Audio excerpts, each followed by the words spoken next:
शिव, आपने मुझे दर्शन दे दी, अर्थात आपने मेरा पश्चाताप स्वीकार कर लिया।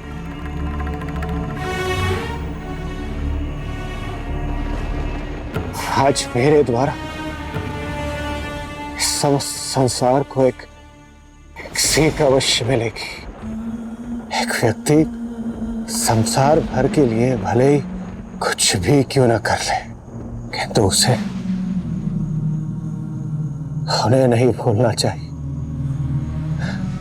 जिनके लिए वो संसार और में अंतर नहीं करना चाहिए। मुझे मेरी मृत्यु का दुख नहीं, मुझे तो मेरे दोष का दंड मिला है। अंधकार की कलिमा को हटाने के लिए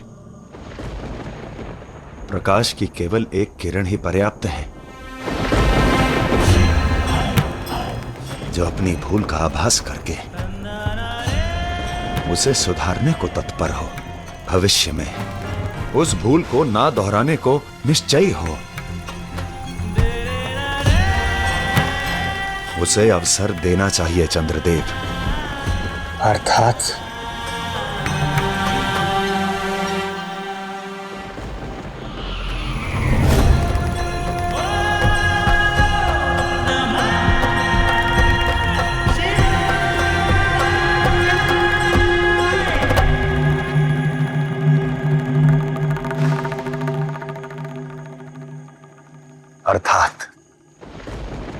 मैं आपको पुनः अपनी जटा में धारण करूंगा ताकि आपकी मृत्यु ना हो सके।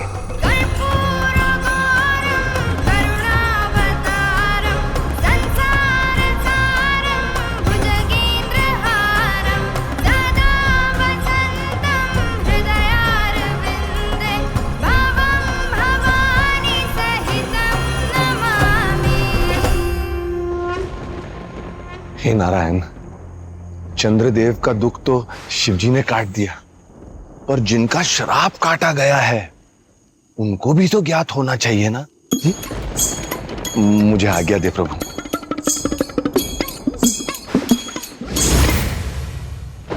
पश्चाताप से बड़ा कोई उपचार नहीं, और अपनी भूल को स्वीकार कर लेना, उससे बड़ा स्वयं पर कोई उपकार नहीं। चंद्रदेव, आपके पश्चाताप ने आपके दोष के ताप को काटा है। आपको मैंने नहीं, आपके पश्चाताप ने आपकी पत्नियों के अनंत प्रेम ने बचाया है। उनके आंसुओं ने आपको जीवन दान दिया है।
शंभू। हर हर शिव शंभू। हर हर शिव शंभू। ऐसा अवसर दोबारा नहीं मिलेगा। चंद्र की मृत्यु का लाभ उठाकर हमें वश में कर लेना है स्वर्ग।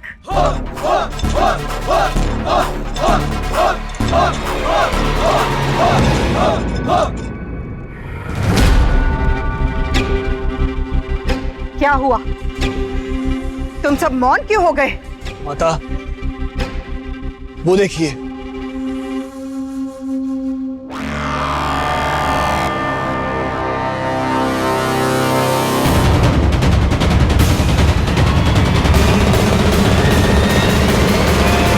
नियति का खेल देखिए।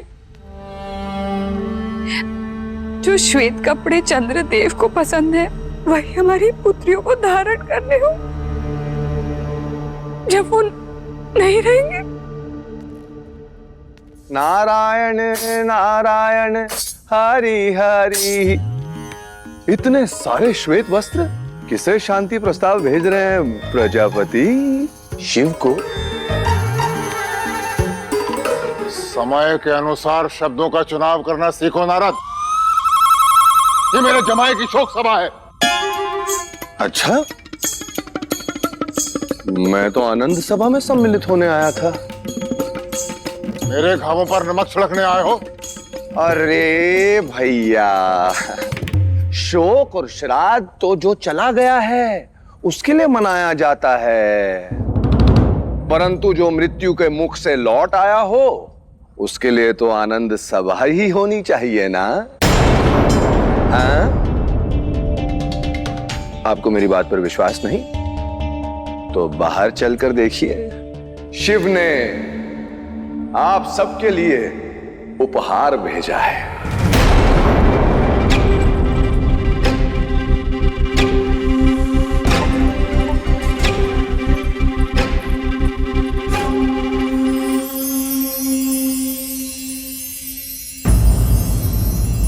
चंद्रदेव का तेज लौट आया अर्थात उनके प्राण बच गए। चंद्रदेव सही कहते थे।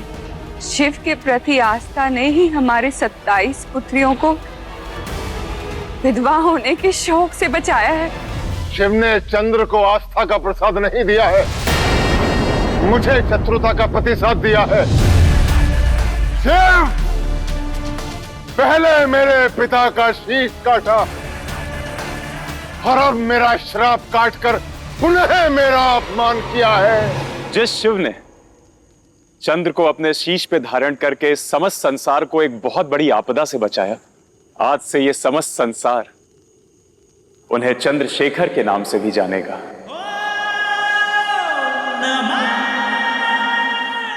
आज से इस पावन भूमि को सोमनाथ के नाम से जाना जाएगा। सोमनाथ के नाम से जाना जाएगा। सोमनाथ के नाम से जाना जाएगा। अर्थात सोम के नाथ शिव ने उन्हें नया जीवन प्रदान किया। चंद्रशेखर की, चंद्रशेखर की, चंद्रशेखर की, चंद्रशेखर की। आपको प्राणदान मिला है चंद्र, परंतु किसी के शाप का अपमान नहीं हो सकता। तो क्या मैं पुनः मृत्यु को प्राप्त हो जाऊंगा? हाँ, प्रजापति के शाप के अनुसार आपका क्षय होगा। 15 दिन आपका तेज शून्य होगा और 15 दिन के इस समय को चंद्र क्षीण पक्ष या कृष्ण पक्ष के नाम से जाना जाएगा। परंतु आपके पश्चाताप का अमृत आपके शाप के विष को काटेगा और अगले 15 दिन धीरे धीरे आप अपने तेज को पुनः प्राप्त करेंगे और इसे शुक्ल चंद्र पक्ष कहा जाएगा। यह हर माह होगा और यह केवल प्रजापति के शाप का मान नहीं, अपितु इस संपूर्ण संसार के लिए ज्ञान होगा कि कोई भी अपने दुष्कर्मों के फल से बच नहीं सकता, उसे परिणाम भोगना ही होगा। परंतु यदि मन में पश्चाताप हो और कर्म में प्रयास, तो व्यक्ति केवल अनजाने में की गई भूल का प्रायश्चित कर सकता है और पुनः अपना तेज प्राप्त कर सकता है।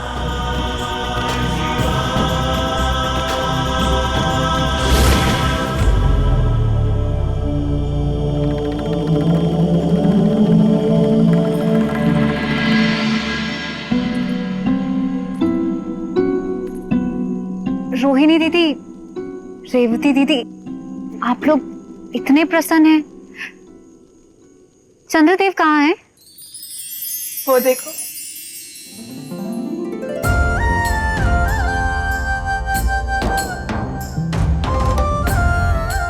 तुम्हारा दिखाया मार्ग और शिव की कृपा, चंद्रदेव का श्राप भी कट गया और पिताश्री का मान भी रह गया।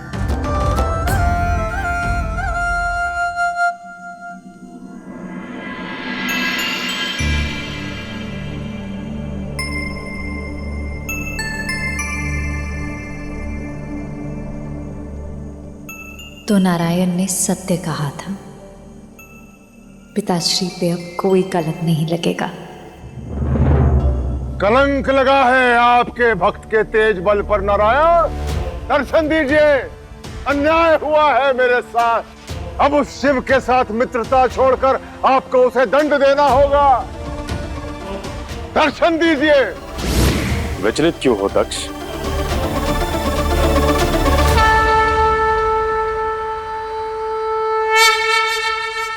ये आप पूछ रहे हैं?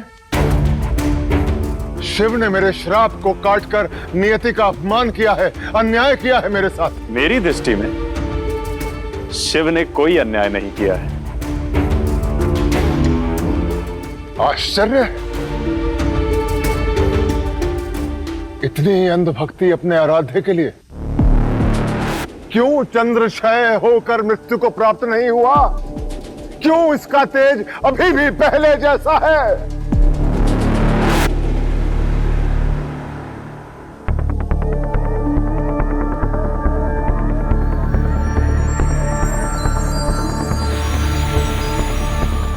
जो हुआ उसमें अन्याय नहीं, शिव का न्याय था दक्ष। तुमने जो किया उसमें न्याय कम, प्रतिकार अधिक था। पर धन्य है शिव। हाँ, तुम्हारे क्रोध में दिए हुए शाप को काटा, पर न्याय के वचन को सुरक्षित किया। चंद्रदेव को उनके दोष का दंड भी दिया और पश्चाताप का फल भी। और सबसे अधिक तुम्हारे शाप का मान भी रखा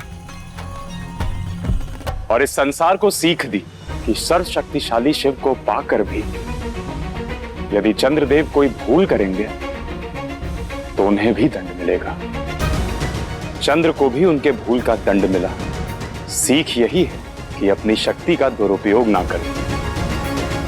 भावना के आगे कर्तव्य ना भूलो। अब तुम पर है।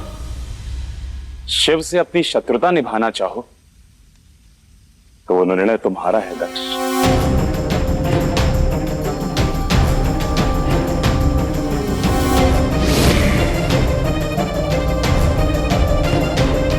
अब भी समय है आर्य, आप अपनी भूल सुधार लीजिए। शिव से शत्रुता आप छोड़। मेरे मार्ग से हटो प्रसूति। रुक जाइए प्रजापति, आपको मेरी सौगंध। नारायण ने कहा और मैंने चुन लिया। शिव से शत्रुता का अंत होगा। अब बार बार अपना अपमान नहीं सहेगा प्रजापति तक। अब संसार में या तो कपालिक शिव रहेगा या मैं। पिताश्री, ऐसा मत कीजिए। रुक जाइए आर्य, पहले ही हमारा परिवार इस शत्रुता की ताप से जल चुका है। आप इसे आगे मत बढ़ाइए, मेरी विनती है। कोई लाभ नहीं है मां।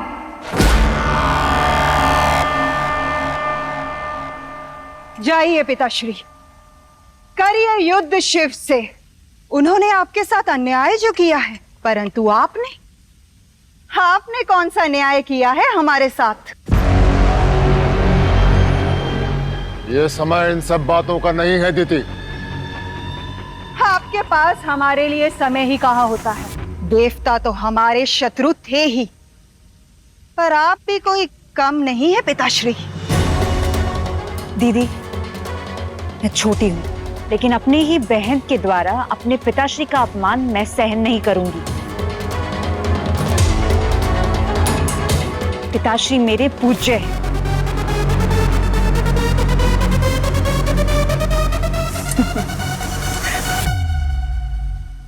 बहुत ही भोली हो तुम सती, पर तुम्हारा क्या दोष? इस संसार की पुस्तक का सबसे महत्वपूर्ण अध्याय छुपाकर जो रखा है तुमसे हमारे पूज्य पिताश्री ने। आधा सत्य पूरे झूठ से कहीं अधिक हानिकारक होता है सती। आज मैं अपनी छोटी बहन को इस कथा का अनकहा भाग सुनाऊंगी, फिर तुम ही निर्णय ले लेना कि हमारे पिताश्री कितने निर्दोष हैं और कितने अपराधी।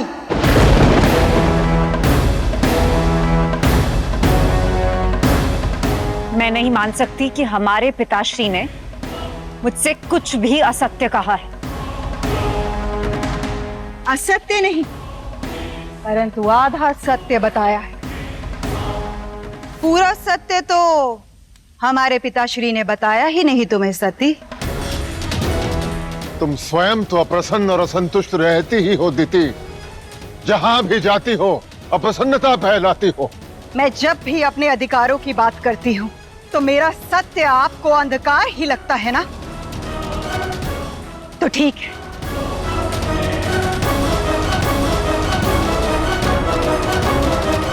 मैं इस अग्नि की शपथ लेती हूँ सती, यदि जो मैं कहने जा रही हूँ उसका अंश मात्र भी असत्य हो तो ये अग्नि उसी क्षण मुझे भस्म कर दे।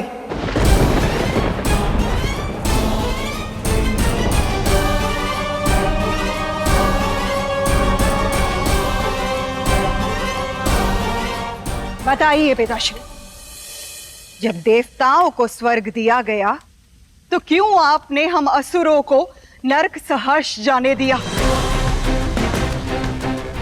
क्यों जब चंद्रदेव अपना कर्तव्य निभाने को नहीं तैयार थे तब भी उनकी शक्तियां हम असुरों को नहीं दी गई? क्योंकि तुम योग्य नहीं थे। मैं योग्य नहीं थी तो ये बताइए कि अपनी ही पुत्रियों का चंद्र के ना चाहते हुए भी उनसे विवाह करवा दिया, वो न्याय था? और मारुतों के साथ क्या किया? क्या वो भी सती को बताऊं मैं? मारुत? हाँ, मारुत सती जो आज शिवगण है वो मेरी संतान थे। ये घटना तुम्हारे जन्म से पूर्व की है, जब इंद्र ने मेरी अजन्मी संतान के अनेक टुकड़े कर दिए थे, केवल इस भय में कि मेरा वो पुत्र बड़ा होकर बलशाली बनकर इंद्र का स्थान, उसका स्वर्ग उससे छीन न ले। तब किसी ने न्याय नहीं किया, शिव ने भी नहीं। वो तो मेरे पुत्रों को मुझसे दूर ले गए, जीवित किया, परंतु अपनी माता से दूर कर दिया। पर उन शिव को क्या दोष देना जब मेरे ही पिता ने मेरा साथ नहीं दिया। अरे शिव मेरी संतानों को मुझसे दूर ले गए पर उन्हें जीवित तो रखा, अकेले होते हुए भी उनका पालन पोषण किया। परंतु ये इन्होंने मेरी टूटी हुई ममता को कभी सहारा नहीं दिया। ऐसे हैं हमारे पिताश्री।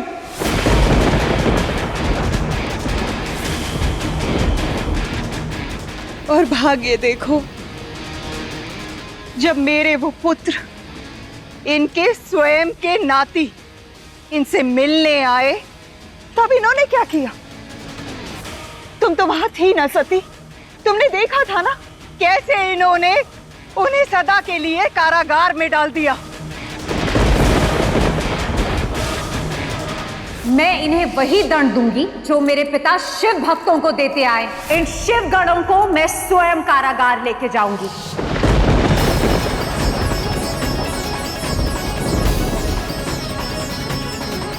हमारे पिता को अभ्यास है अपनी भूल दूसरे के माथे मरने का, चाहे चंद्र की भूल हो या उसे दिया हुआ श्राप।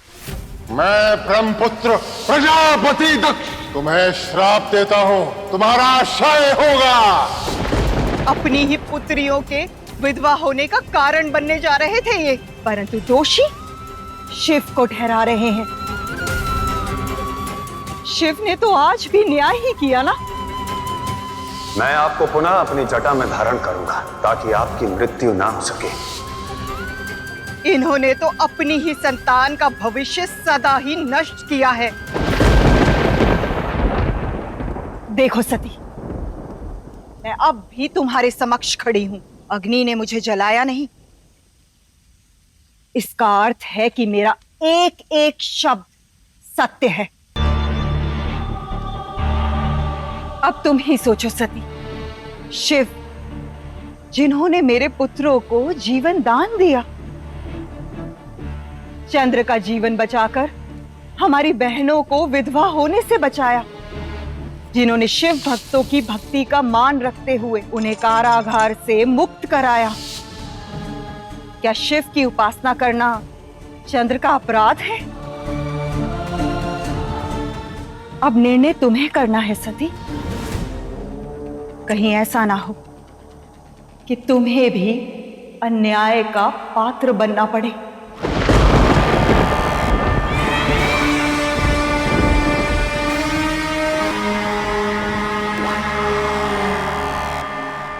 सती, कोई आवश्यकता नहीं है दीति की बातों पर ध्यान देने की। परंतु पिताश्री, आपने मुझसे क्यों छुपाया कि शिवगण दिति दीदी के पुत्र हैं?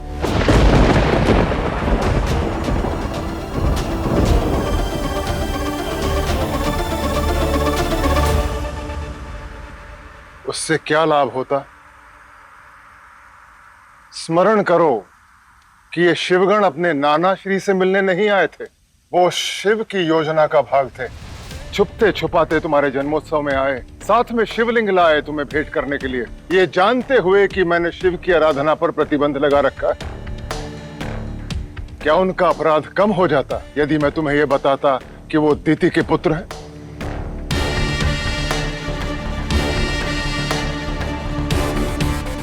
मेरी मंशा कभी भी तुम्हें सत्य से दूर रखने की नहीं रही है।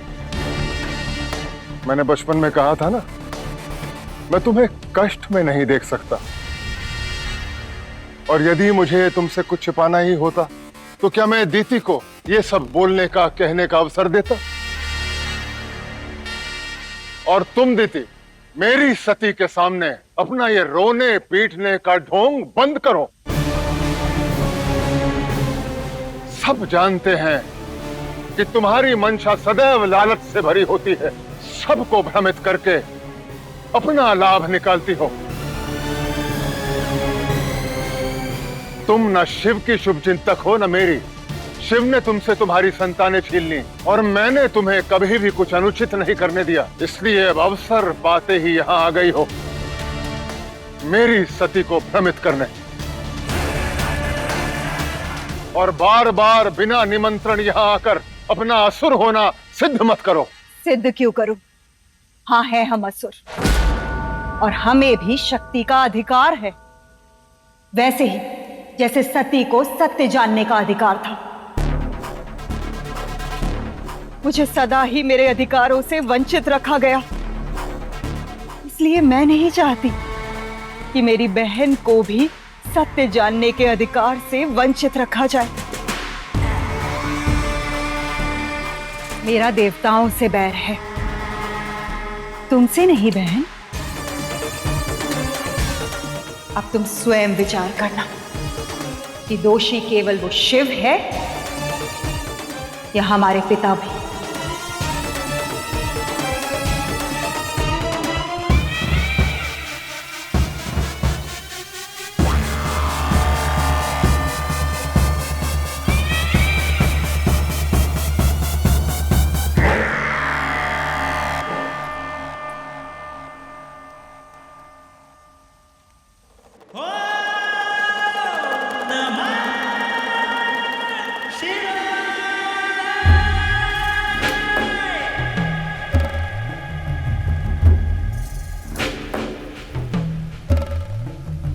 ध्यान करके जो रखे है ध्यान सृष्टि का, भक्ति साधना का मार्ग है वो मुक्ति का।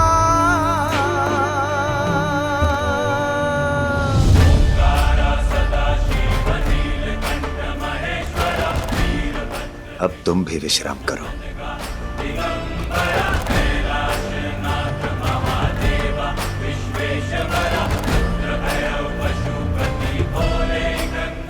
सब समझते हैं शिव सन्यासी हैं, पर अपनों के लिए कितना अनुराग है शिव में। एक बार इन्हें जानकर कौन इनसे दूर रह सकता है।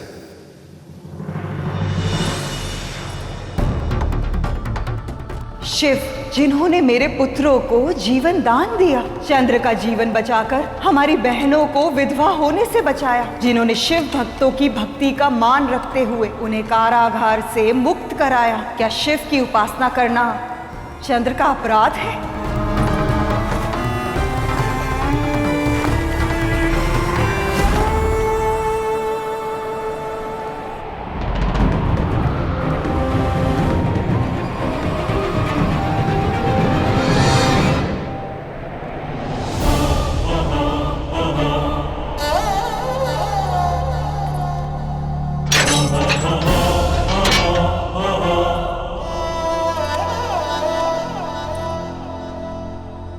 क्या हो तुम शिव?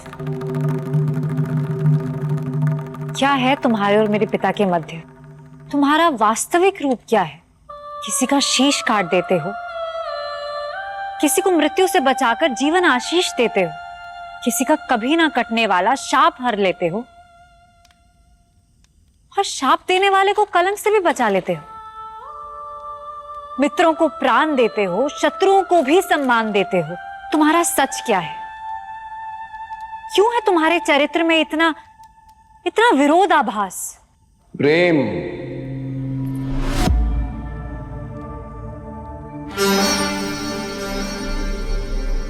स्वार्थ से रहित और कर्तव्य से भरा प्रेम। हाँ देवी, वो प्रेम ही है जिसके कारण गण प्रेत इस शिवलिंग को भेंट बनाकर लेकर आए और उन्होंने कारावास भी भोगा। वो प्रेम ही है जिसके कारण चंद्रदेव को श्राप मिला और जीवन दान भी। और शत्रुता, उसका प्रेम से क्या संबंध? यदि शत्रुता, घृणा ना हो तो प्रेम और मित्रता का भाव कैसे समझा जाएगा? सब भावनाओं का ही खेल है देवी। यदि तपते सूरज को प्रेम भाव से देखो तो वो जीवन ऊर्जा देता लगता है, और उसी सूर्य को यदि हम शत्रुता के भाव से देखें तो वो शरीर को झुलसा देने वाला बैरी बन जाता है। सत्य तो ये है कि सूर्य वही कर रहा है जो उसका कर्तव्य है, ताप देना, प्रकाश देना। परंतु प्रेम तो मेरे पिताश्री भी करते, मुझसे, अपने न्याय से। क्या वो अनुचित है? कर्तव्य के बिना प्रेम पराजय है, ऐसा सुना है मैंने किसी से।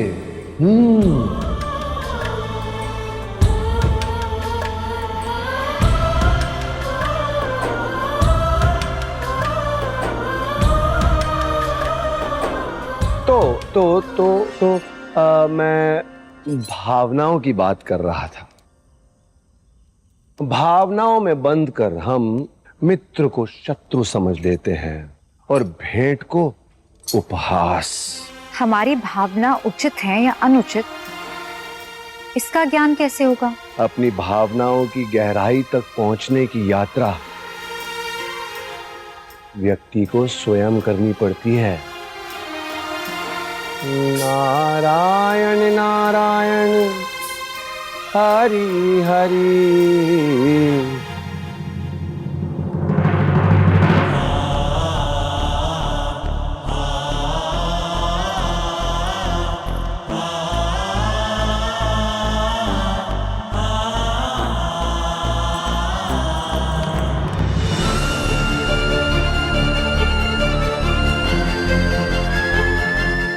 तुम हो क्या?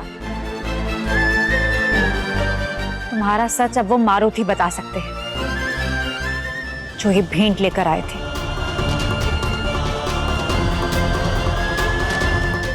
ये भेंट लौटाने का समय आ गया है।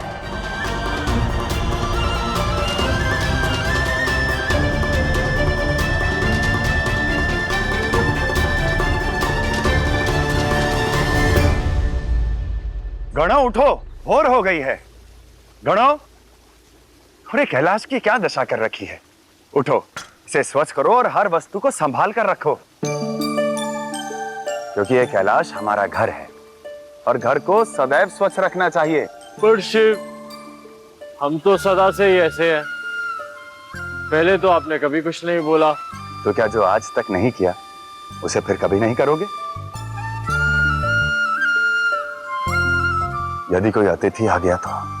हमारे यहाँ तो कोई नहीं आता। हम ही तो रहते हैं इस निर्जन कैलाश पर। आएगा, कोई भी आ सकता है। नारायण आते हैं, नारद आते हैं, वो सादर में मुझे कुछ नहीं कह पाते, परंतु मन में क्या सोचते होंगे। चलो उठो और इसे स्वच्छ करो।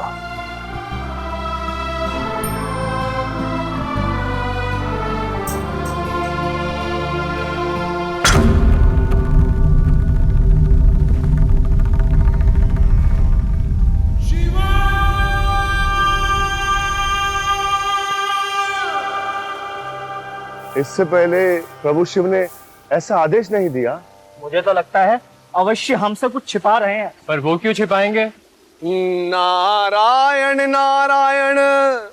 अरे नंदी, गण प्रमुख नंदी, देवश्री प्रणाम। सदा शिव की सेवा में लीन रहो। गण प्रमुख नंदी, आज का दिन इतना विशेष है। ये लो, आज के विशेष दिन पर विशेष शिव पूजा के लिए ये मेरी ओर से दूध अर्पण कर देना। और आज का दिन इतना विशेष है और कोई तैयारियां नहीं हुई, ऐसे कैसे? हमें तो कुछ पता ही नहीं कि क्या विशेष है आज। मेरे प्यारे भोले नंदी, आज का दिन विशेष नहीं, बहुत विशेष है। क्यों? क्योंकि आज कैलाश पर देवी सती आने वाली है। क्या? देवी सती आने वाली है? चलो चलो, शीघ्रता करो, काम पे लग जाओ। अरे रुको रुको रुको, आराम से आराम से, तनिक ध्यान से। इतना भी उत्सुक मत हो जाओ। और हाँ, आज देवी सती आने वाली है, हो सकता है प्रभु को ज्ञात ही ना हो। हाँ, और उन्हें ज्ञात भी नहीं होने देना। देवी सती को देख के चौंक जाएंगे मेरे शिव। देवऋषि, आपका बहुत बहुत धन्यवाद। चलो शिव गणों, करो तैयारी, आने वाली है सबसे न्यारी। कैलाश की साफ सफाई तो होती रहेगी, पहले अपनी साफ सफाई कर लो। कितने दिन से नहाया नहीं है, जाओ नहा लो। और सुनो गणों, प्रभु शिव को पता नहीं लगना चाहिए। चलो काम करो, काम करो, शीघ्रता करो।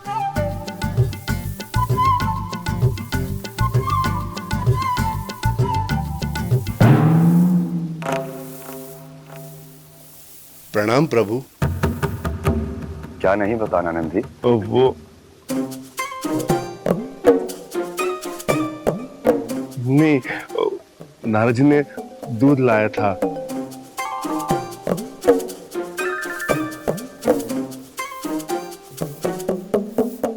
अरे वाह, कितनी अच्छी स्वच्छता चल रही है कैलाश की।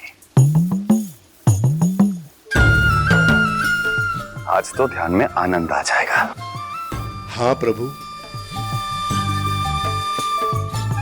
हाँ, आनंद तो आएगा।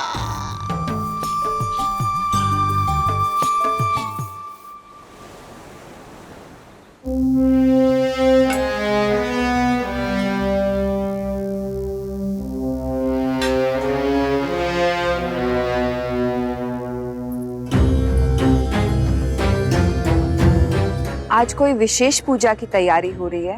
हाँ, आज विष्णु सहस्त्रनाम की पूजा होनी है प्रसूति। आज अचानक विष्णु सहस्त्र नाम का जाप क्यों? कल पूरी रात सोच विचार के बाद इस निर्णय पर पहुंचा हूं। बीते दिनों जो कुछ भी हुआ उससे मन बहुत विचलित है। कदाचित सती के मन में भी शिव को लेकर कई विचार उठ रहे होंगे। अतः नहीं चाहता कि शिव से संबंधित कोई भी अभद्र विचार सती के मन में आए। मन की शुद्धि के लिए विष्णु पूजन आवश्यक है। सती कहाँ है?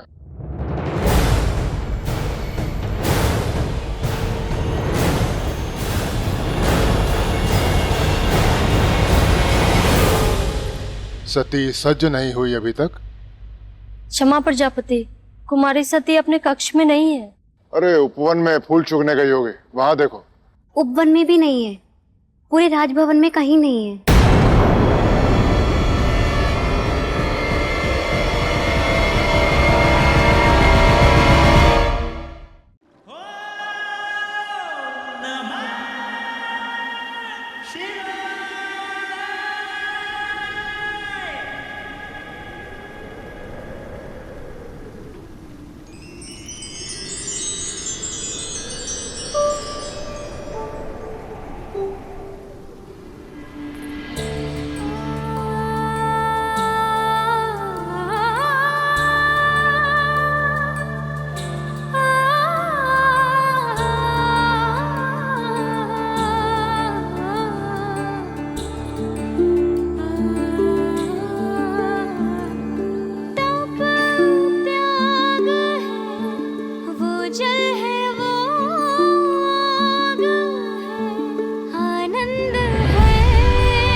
युग युग से बिछड़े हैं और हैं मिले कर्तव्यों के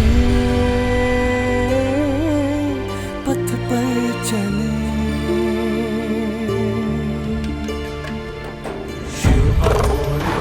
शक्ति स्वयं पूर्ण है, ऐसा प्रेम डोर है जो टूटे ना। है ये एक दूजे से, है ये एक दूजे में, कुछ ना एक दूजे के है निज़ाम। शिव अघोर है, शक्ति स्वयं पूर्ण है, ऐसा प्रेम डोर है जो टूटे ना। कुछ ना एक दूजे के है निज़ाम।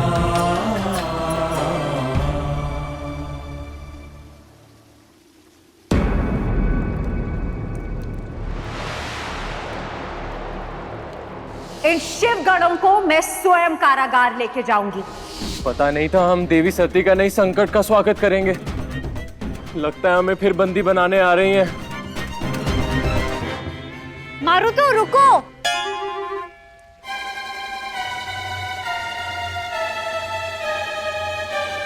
मैं तुम्हारी भेंट लौटाने आई हूं।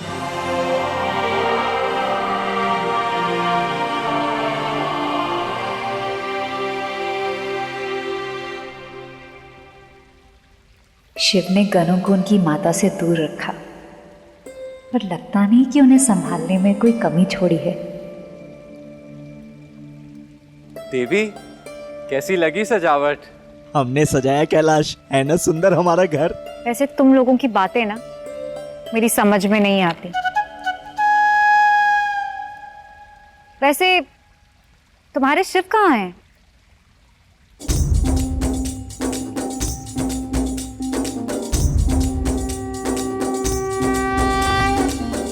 ये सभी गण किसकी आरती कर रहे हैं?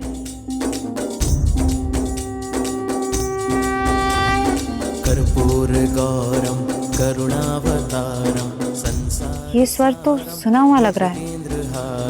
सदा वसंतम हृदयारविंदे भवं भवानी सहितं नमामि।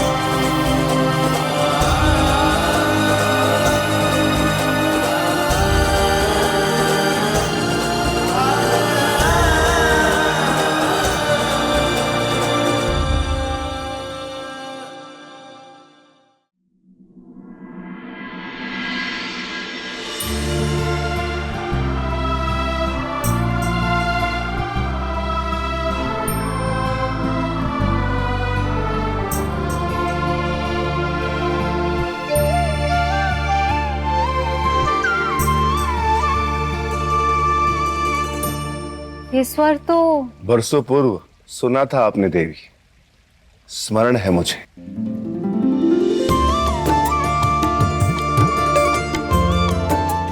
मुझे ना लोग बैल बोलते हैं, मैं कोलू के बैल के भांति मैं शिव का नाम लिए चारों ओर घूमता हूँ। पहचान आपने? नंदी?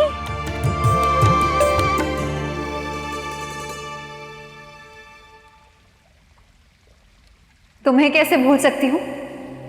तुम्हें शिव ले गए थे ना? जी, सारे मार्ग शिव तक जाते हैं।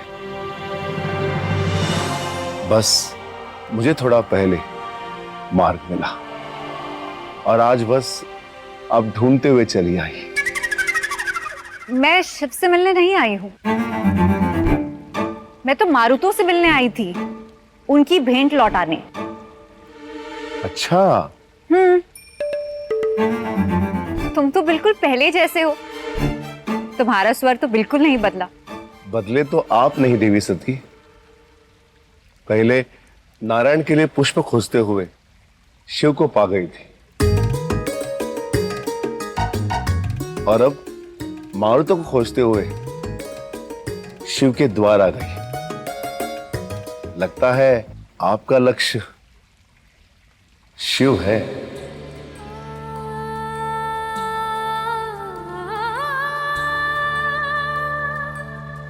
ऐसा कुछ नहीं है, मैंने कहा ना मैं तो मारुतो से।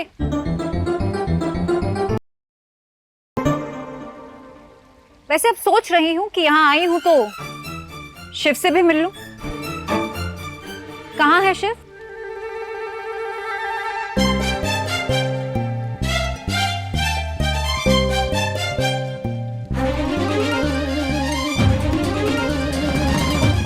कहां है शिव? बोलो ना।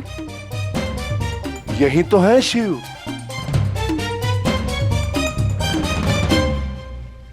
नंदी, बचपन में तुम विचित्र बातें करते थे, अब भी कहां है शिव? यही तो है शिव। तुम सब अपने घर आए अतिथि का उपहास बना रहे हो, झूठ बोलते लज्जा नहीं आती? यही सिखाया है तुम्हारे शिव ने? मैं अभी सिद्ध करती हूँ कि तुम सब मिलकर मुझे मूर्ख बनाने का प्रयत्न कर रहे हो।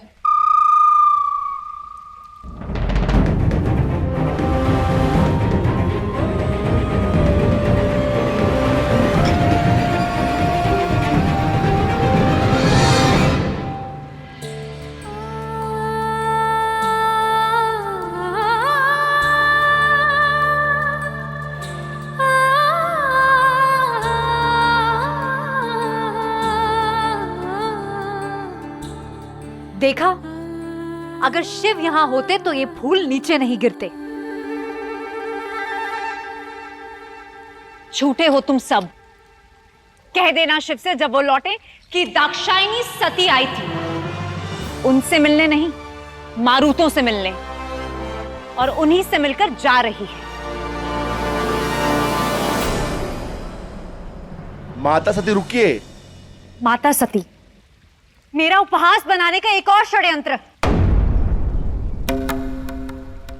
माता रुकिए ना, माता रुकिए।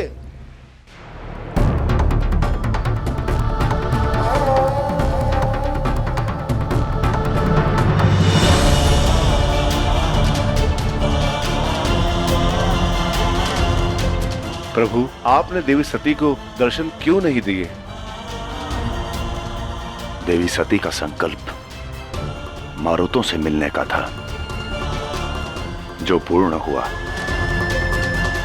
जब मुझसे मिलने आएंगी तब मैं मिलूंगा।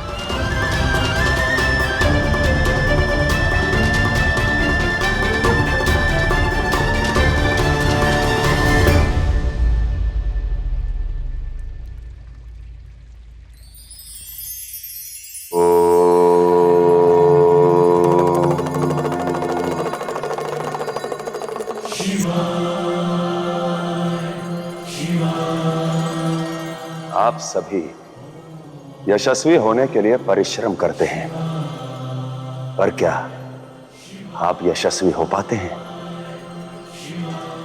क्या यशस्वी होने के लिए केवल आत्मबल और मनोबल पर्याप्त हैं? नहीं, इन गुणों के साथ साथ आवश्यक है समर्पण, क्योंकि आत्मबल विश्वास जागृत करता है, मनोबल आत्मविश्वास, और समर्पण यश को जागृत करता है। इसलिए जो भी कार्य करें उसे संपूर्ण समर्पण के साथ करें, ताकि यश भी आपके प्रति समर्पित हो जाए। और स्मरण रखिए, समर्पण से एक कंकड़ भी शंकर बन जाएगा।